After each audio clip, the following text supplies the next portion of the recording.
every time our roles have changed, everything's up for renegotiation.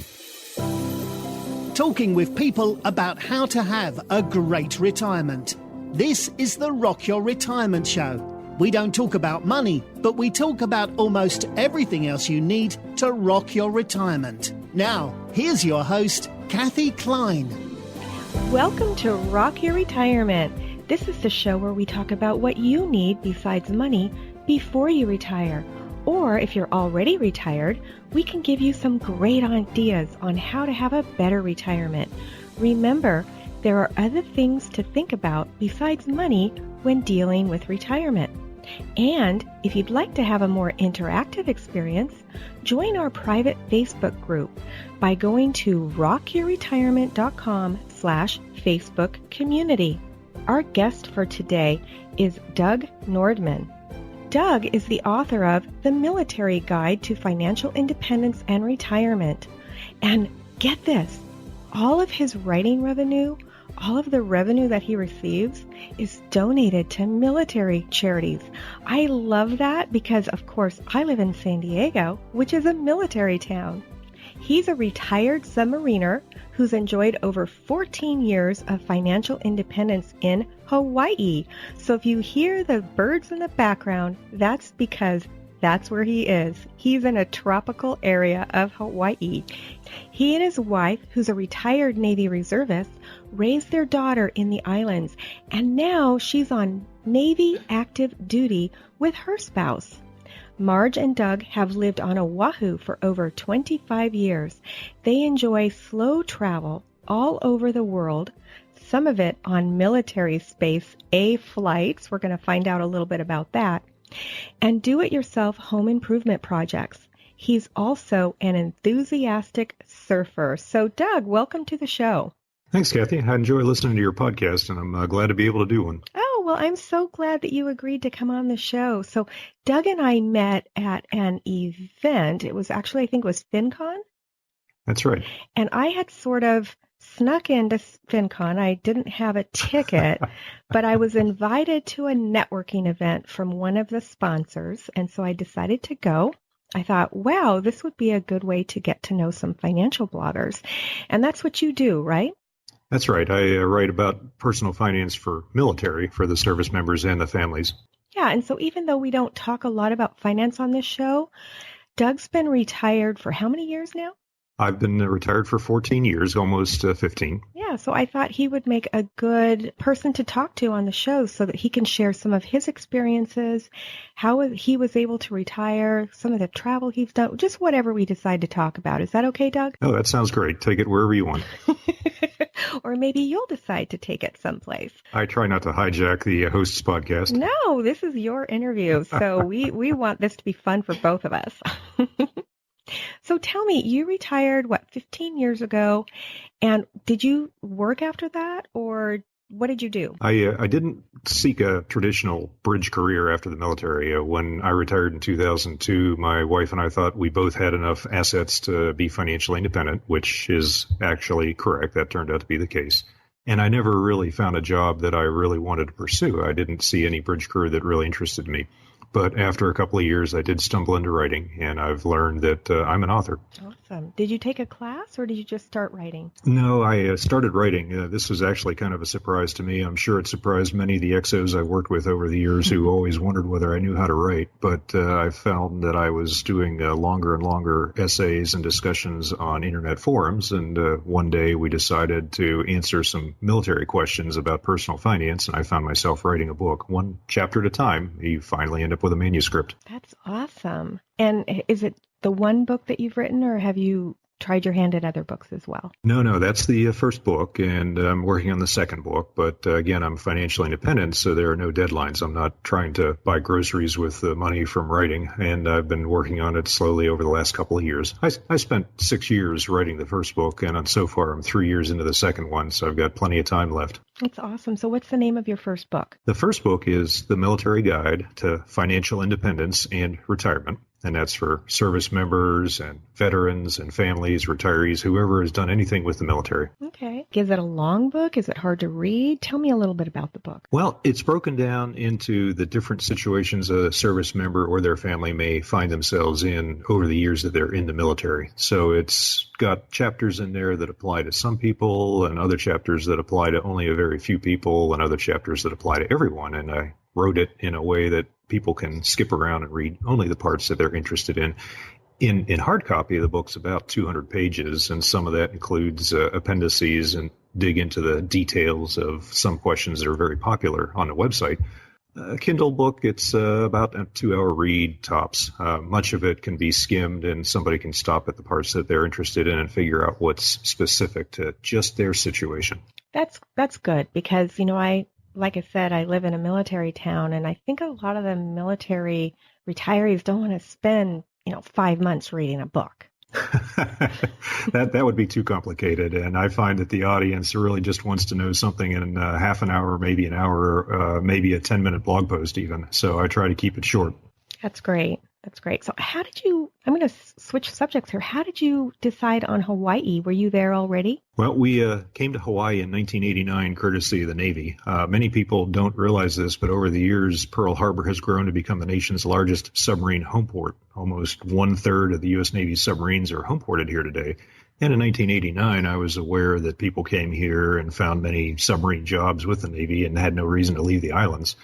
We actually left the islands in 1994 for a 3-year tour in San Diego.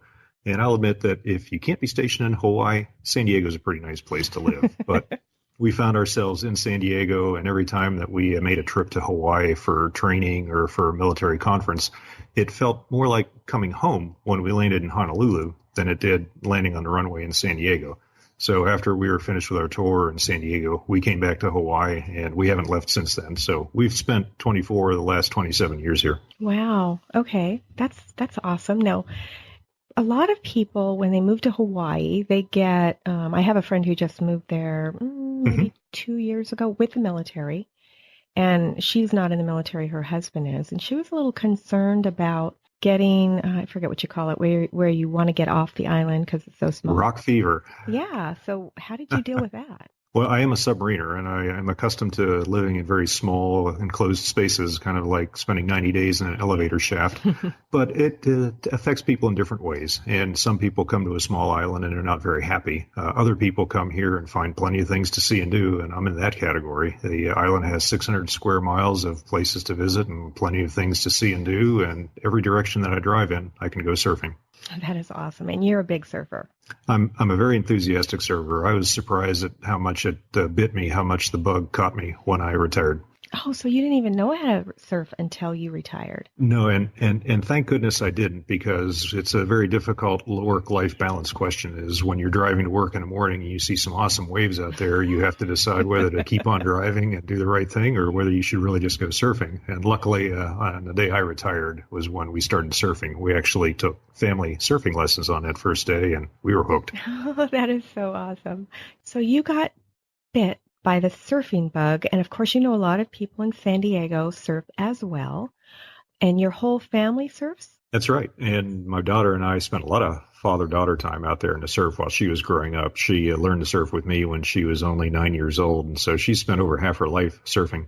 Wow. Now, were you retired? Wait, how old was she when you retired? You were 41, I think? That's right. I retired at age 41, and she was 9.5 years old when we retired. So she finished raising herself in Hawaii with us her teen years when we were retired. We call that the danger zone. Weren't you glad that you were there full time when she was a teenager? I wasn't happy going through the experience at the time, but I was glad I was there. So many people, of course, they're not in your situation and they have to work, or they're off working when their teenagers are getting into trouble. So that must have been a good thing for the two of you. It was good to be there before the little troubles grew into big troubles, but there were other times that I'm sure I didn't find out anything about what she was doing, and she didn't want me to know about it. I have a question for you, because this does relate to my audience, and that is a lot of times when people retire. Now, most people don't retire at 41, that's for sure. But most people, a lot of people, when they retire, they're not used to spending so much time with their spouse. How did you deal with that? I happen to like my spouse. We enjoy spending time together. Actually, we call it being alone together in the same house. And generally in our daily routine, I'll be in the family room working on a computer, reading a book, or doing whatever I do with the papers and the things I have in the family room. And Marge will be in the living room. Maybe she's watching TV or reading her own books or working on her own projects. And we'll take breaks from whatever we're doing, once an hour, twice an hour, whatever, and meet for little discussions or work on yard work or home improvement projects together. But we're very comfortable being on our own in the house. We don't feel like we need to be constantly engaged with each other. So that works out very well. And we've been married for over 30 years, so it was going to work out one way or the other. So you were babies when you got married. Well, yes, exactly. Babies. Good word. It reminds me, your relationship reminds me of my husband's and mine, because we work together, sort of, not, I don't know, use the word work loosely, but he'll be on the computer. We have two desks, big executive desks that face each other with the returns. And then my bird room is right behind me. So the bird can see us both, but Les sees the bird. My back's to him unless I'm looking at him. So we're together all day, but we don't talk all that often. We'll email each other. That happens occasionally. We'll email back and forth or something that we want the other person to read or edit. But we spend time talking about the things we need to talk about, and then frequently we'll swap papers back and forth while we're working on something. We have lunch together, during the work day. And so we'll go down, we'll have lunch, and then we usually will watch a TV show, a recorded show during our lunchtime, and we talk as well. It's funny, you can make it work being in the same house, but Doug, that there is a higher divorce rate after you retire, right? I've heard about that, and I haven't personally experienced that, but we have seen that in some friends of ours. And part of it is you have to be comfortable with who you are and what you are and kind of have an idea of how you want to live your life. That helps a lot. The other thing that's helped over the last 30 years is that every time our roles have changed, everything's up for renegotiation. And so when I retired, Marge was still drilling with the Navy Reserve. And so I did a lot of the home front duties while she was drilling or away at work. And when I would be in active duty and at sea, she would handle some of the home front stuff. Then we come from very shared backgrounds. We met in college and we both had long active duty careers in the Navy. So we're comfortable with renegotiating the roles whenever things change in our lives. What advice would you give to my listeners that maybe aren't in that situation? They're, used to being more rigid in their lifestyle. What would you tell them so that they can stay married the same way that you and your wife did? You've got to have a plan. You've got to talk about it with your spouse. And we do see a lot of this in the military when people get near the end of their active duty, the end of their reserve duty, the end of their career, and they're getting ready to make that transition to leaving the uniform behind and starting the next phase of their lives. And we tell the spouses to try to go to the same transition seminars and programs that the active duty spouse is going to. The whole idea is that the two of you are sitting through the same seminars and the same material and seeing the same PowerPoint presentations, because each of you will see them differently. And that's when you'll discover that you both have separate interests or priorities. And that's hopefully when a long, thoughtful discussion begins about how you're going to handle this next phase of your life. So your advice would be for the spouse to go to the transition seminars if they are in the military. Absolutely. And I know you have a Facebook group, and I spend my time with several different military-related Facebook groups. And I'd say that 3/4 of the questions that I get from a military spouse are frequently because the spouse and their active duty spouse are not communicating very well. They understand a little bit about the subject, but either one does not necessarily know what the other one doesn't understand, and that leads to a lot of confusion. Okay, and the seminars usually will take care of that? Hope so. I hope so. The seminars are designed by the military and by the Department of Labor to talk about mainly the process of getting employment once you leave the military and start your bridge career. And there are other things talked about in there like Veterans Administration or Veterans Disability Ratings or other military benefits. So ideally, everybody learns from the seminar and everybody understands what's going on. But we find that if the spouse doesn't have a chance to go to that seminar, because, spouses are working their own careers or somebody's got to be home with the kids while the other person's at the seminar, we find that spouse may not have been able to understand the program or may not have known anything about it, and their spouse is confused too. So many times the confusion is just based on not having seen the whole presentation. Now, does the military have any of these seminars recorded that can be accessed online, or is that a no-no? No, there's a lot of the material online, and the material online is pretty good, but nothing can replace the interaction between the attendees and the person delivering the talk. When you have a question and answer period afterward, then you can find out that your vocabulary is just a little bit different than what they're thinking their vocabulary is, or you've interpreted something they said completely differently than they expected. We see this all the time in the Facebook groups. People will start using imprecise vocabulary to refer to subjects like veterans' disability or leave or the retirement, actual date of the retirement. And so if you've got two people in a room talking about that, it's much easier to feedback what each one understands or doesn't understand. So I really encourage spouses to go to the seminar and sit there and listen to everything in person when they can. If you can't do that, then the website material is a good substitute.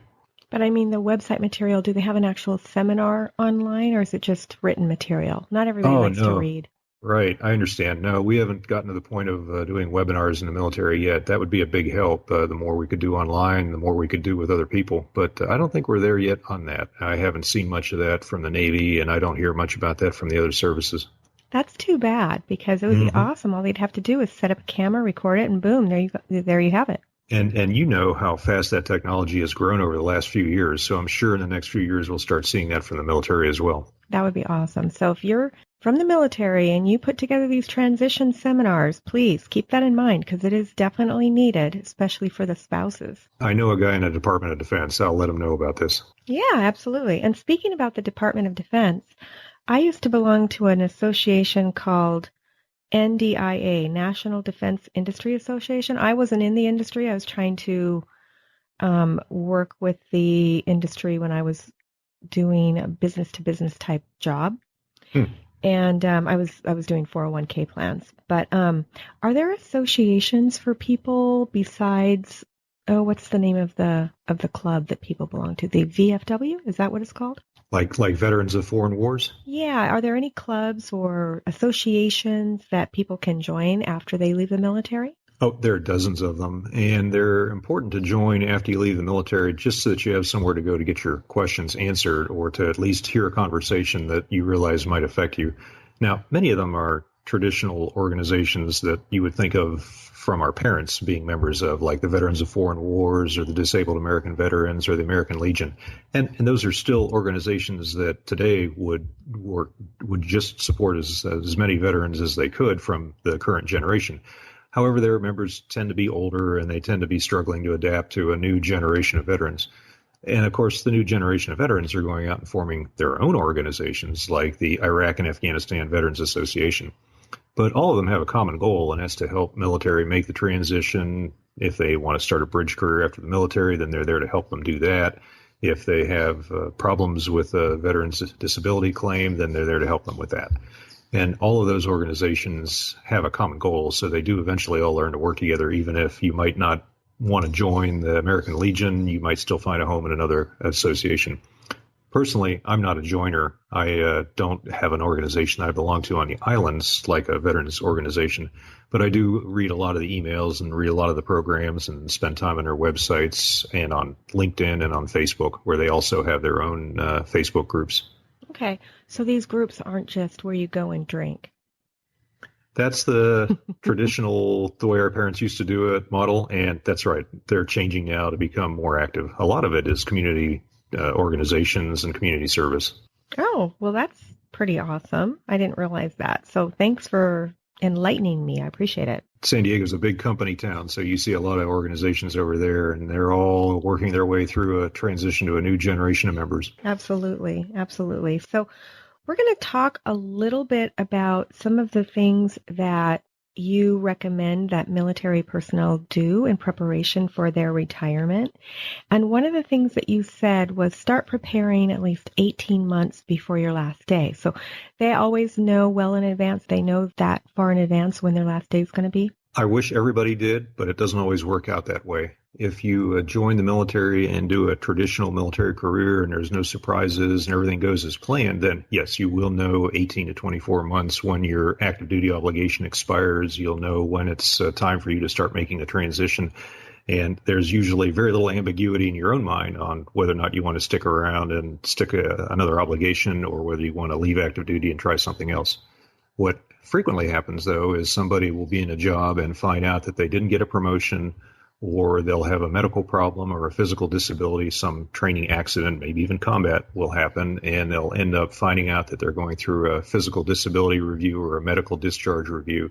So they may only have as little as 6 months before they find out that they're going to be separated from active duty. There is a process and there are ways to get through it, and it generally works fairly well. There are many notable exceptions to fairly well. But there is a process, and if people are able to follow it, and if the Department of Defense does a good job on it, then everything works out.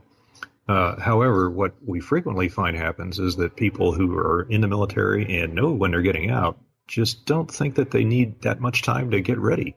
They say to themselves, well, I'll go home, I'll kick around for a few months, I'll spend some time with my friends, and then I'll see what's out there in the job market. Well, that kind of person is typically already 18 months behind the 8 ball on finding employment. So do most people who take these seminars and do the transitions, are they career military or are they somebody who just did a few years? How does that work? Well, we cover the whole spectrum. It started with a seminar just for retirees. That was many, many years ago, 20 or 30 years ago. And since then, the Department of Labor and the Department of Defense have put together a series of individual programs. They're all under the umbrella heading of transition seminars, and each program will be adapted to its audience. So there's one series of seminars for people who are serving one obligation in the military and they're getting out after 4 or 6 or 8 years. There's another seminar for more senior, especially officers and senior enlisted, who have typically been in the military for 20, maybe 25, even 30 years and are going to leave the military and work their way into a more traditional executive role after they get out of the military. So those two are the two main Department of Labor, Department of Defense programs. And then a whole series of businesses have grown up around that as consultants to also offer their own seminars. For example, one military organization talks about marketing yourself for your bridge career after you get out of the military.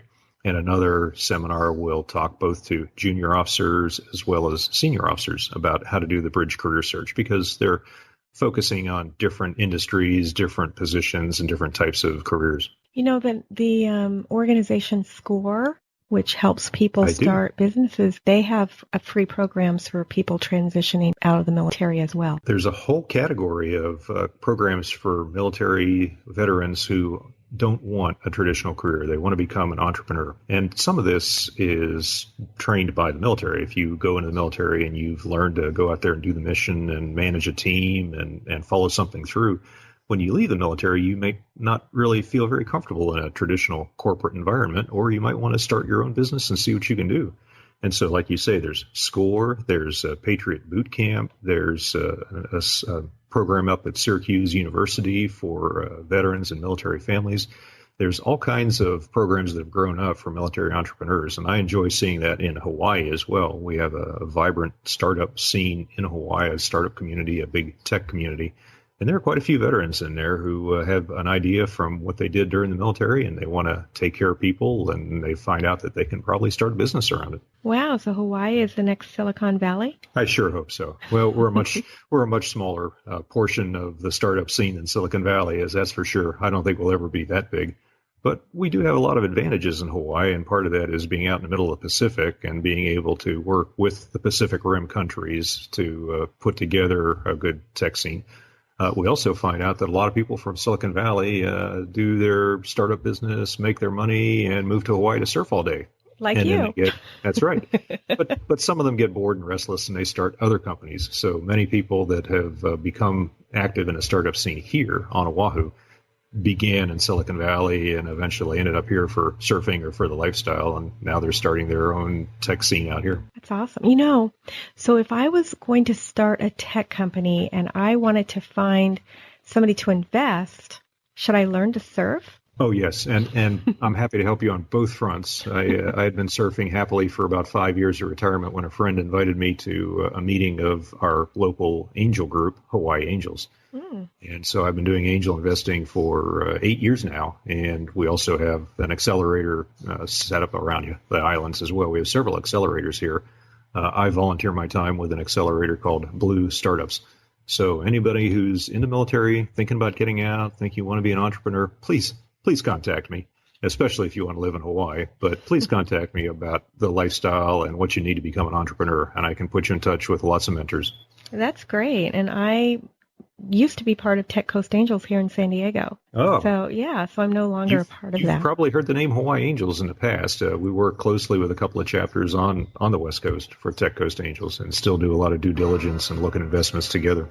That's pretty awesome. It's funny when you find a connection with somebody on the other side of the world, pretty much. Mm-hmm. So I just love that. And there are a lot of people who have these great ideas who don't do anything with them. And they could be, the next big thing. It's solving the big, ugly problems that makes the big difference. And it doesn't always look like a business, but many of the businesses that have started up were solving other problems and then suddenly realized they had another need, another mission, another problem to take care of. And that's how many startups got accelerated. That's right. So Blue Startups and Hawaii Angels, are they all tech, or do you work with other types of companies as well? We'll look at any startup that is likely to generate an exit where the investors will get 6 to 10 times their money on their investment. And that's very difficult to produce, of course. You know that from your time with Tech Coast Angels. We look at a lot of internet startups because that tends to work very well from Hawaii, especially with our bandwidth and the crossroads of the Pacific image. But we also do a lot of work with clean energy, clean tech. I have invested in a few med tech startups as well. The medical technology works very well out here. And we're open to any suggestion. We've seen some pretty crazy ideas come across the system and going through the screening into things like starting a restaurant business or a nightclub or maybe bringing out a new type of beverage. But all those ideas are looked at for their finances, not just for what sector of the industry they're in.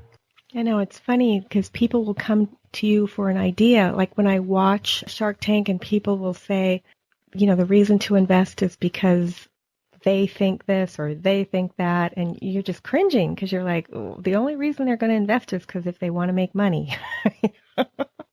That's a big part of it. I would say that if you jump into angel investing solely with the purpose of getting filthy rich, that you're going to be very disappointed. But you do find that starting a company or becoming an angel investor makes you a better business person, makes you a better investor.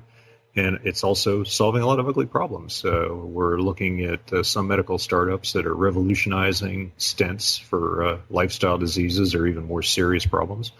And we're looking at another startup that has made it much easier for elders to live independently at home with tech to help them and their families. So it's solving a lot of problems that one day I might really want solved. When that comes out, I definitely want to interview the CEO of that company because that's right on our alley of things that we talk about. She will be happy to talk to you. I'll introduce you. We'll swap the contact information after we're done here today. That'd be great. I did speak with somebody earlier this year about technology and helping your parents stay at home, but that's always something that my listeners are interested in. So yes, absolutely. Please do make that connection. Wonderful. I'd love to. I'm a tiny little investor in a company and I'd love to see them succeed. Yeah, we all would. And it's such a needed service. I mean, so many of us are concerned about our families. This show mostly baby boomers listen to. The 80-year-olds probably aren't listening to this show, right? It's probably people in their 50s, 60s, and 70s that are listening to this show. And people in that age group are in what we call the sandwich generation because they're taking care of their kids and their parents at the same time.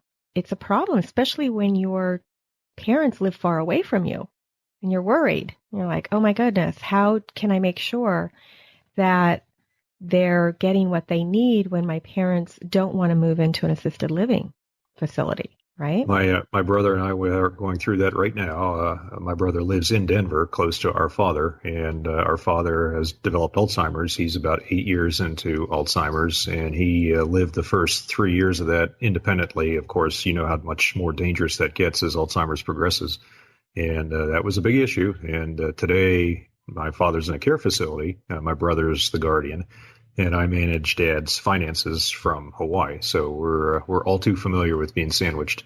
Wow. There is a freebie that I created that you might want to get, and that is the ABCs of Alzheimer's. I don't know if you saw it on the website. I have. It's very good. I'm glad that you put that out on a podcast because, like you say, it's our demographic and everybody's going through it. It's a conversation that nobody wants to have until somebody brings it up, and suddenly everybody in the room is talking about it. I know. It's actually one of my most popular downloads.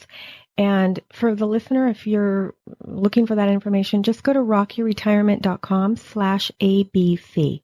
And you can download that freebie, the ABCs of Alzheimer's. It helps you as the son, daughter, person next door deal with the person that has Alzheimer's in a more loving and comfortable way. And I'm sorry to hear about your dad. My dad is also dealing with Alzheimer's and Parkinson's at the same time. So it is, it's a horrible disease. I hope that we find a cure for it. I sure hope we do too. I look at my future and I'm living as healthy as I can. Yeah, absolutely. Well, Doug, you have already given us so much value, and we have not even scratched the surface of what we could be talking about. So I want to make sure that my listeners are able to, number one, buy your book if that's what they want to do. Because I think that your book is also probably translatable to people who even aren't in the military. But especially if you're listening to this and you have a friend who's in the military about to make a transition, or a loved one, or yourself, where can they get your book? The book's on Amazon, and that's probably the best place for people to get it. Go to Amazon and search for The Military Guide to Financial Independence and Retirement. You can also buy it directly from the publisher. That's Impact Publications. And the reason I bring up Impact Publications is they're the only one that produces the tiny little 64-page abridged summary of the military guide. It's called a pocket guide because it fits neatly in your pocket. And we find that's very helpful on military bases. I will tell people that are in the service at a command, or people who are working at a family support center on a military base, the book and the pocket guide are both in the GSA catalog, the General Services Administration catalog that the federal government uses to help people buy the supplies they need to run their government offices. And because both of those books are in the GSA catalog, you can use your command funds to buy copies of that. If you're running a seminar or some type of job fair, we find that those pocket guides are really helpful to buy. They're very affordable to buy in quantity and hand them out. I find that people tend to read the pocket guide. They pick it up at a job fair or on a military base somewhere, and from there they'll go track down the military guide book or the ebook itself.